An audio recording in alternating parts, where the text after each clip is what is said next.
I like my end megabase, but it is floating, so let's change that today. There are actually more blocks than the palace itself. So how are we going to collect all the blocks? Well, I am going to be building a TNT quarry. But to build a TNT quarry, I'm going to need some sponges. I'm going to need some doors and some potions of night vision. There should be an ocean monument somewhere in this direction. And there we go, and in we go. That's number 1 down. That's number 2 down. And there's number 3. And it would seem we got kind of unlucky here because there were no sponge rooms. There is monument number 2. And there's 1 down. And there's number 2. And there's the last one. Still no sponge room, so I'm gonna have to keep looking. And there's number 3. The hunt for sponges continue. And right here is monument number 4. Well, I haven't killed all the Elder Guardians yet, but there is a sponge room here. And there we go. And that should be enough. I don't know what's going on here, but I'm not gonna question it. And just yesterday, I found a pretty sweet spot for this perimeter. And right here, this will be the location of the perimeter. I'm gonna be laying down some markers just to mark out where the area will be. And now that this entire area is marked out, I'm gonna start clearing the land until everything is below Y68.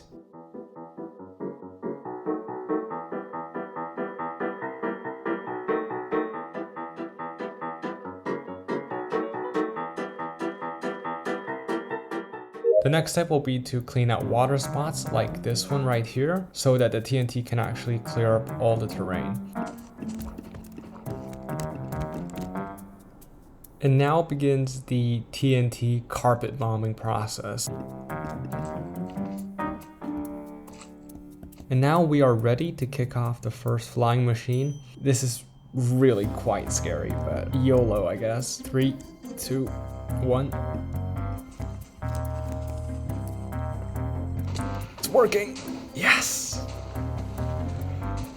Now I think I would let it run for a couple of hours while I AFK. I'm gonna stay here for the next day or so, and I'll bring you back when the machine is finished with.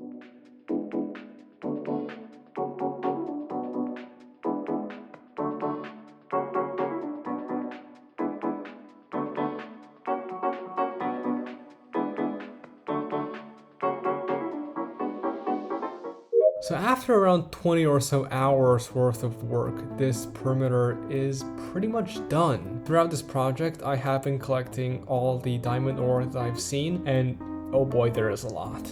From this shulker box alone, we have around 1700, and in this chest over here, we have an extra couple hundred, which means looking back at the schematic, I can use a diamond base instead of an iron base for the beacons now. Which, I mean, it's not necessary, but it is a cool flex. Now, this is kind of unfortunate, but this is all the andesite that I've collected, so it means I do have to go collect a few more shulker boxes of andesite.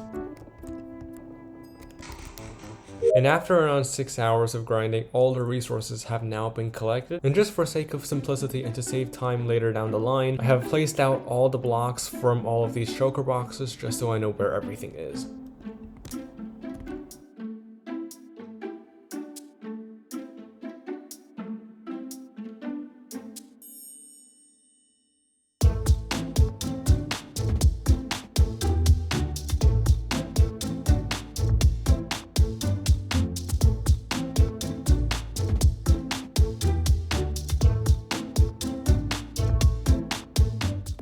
And finally, after so many hours of work, this project is mostly going to be finished. I have placed down all the terrain, although the frog lights here are temporary just so that no mobs spawn while I get the rest of the details in. However, there is a feature piece at the center of this build missing, and that is going to be the beacon. And while I was mining out the perimeter, I got a full shulker box and spare of diamond ore, so I'm going to be breaking these down into diamonds to construct a full diamond beacon.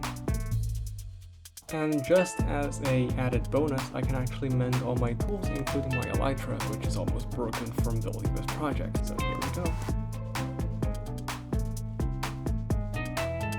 And this is all the diamonds I got for mining that. I got around 6.5 stacks of diamond blocks, which is a whole ton. So let's just make the beacon now.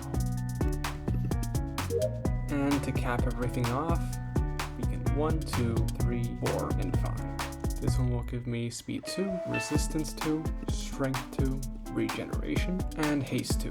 And just for a touch of personal flair, I'm gonna add yellow glass all across here, and a layer of white glass on top of the 4 outer ones.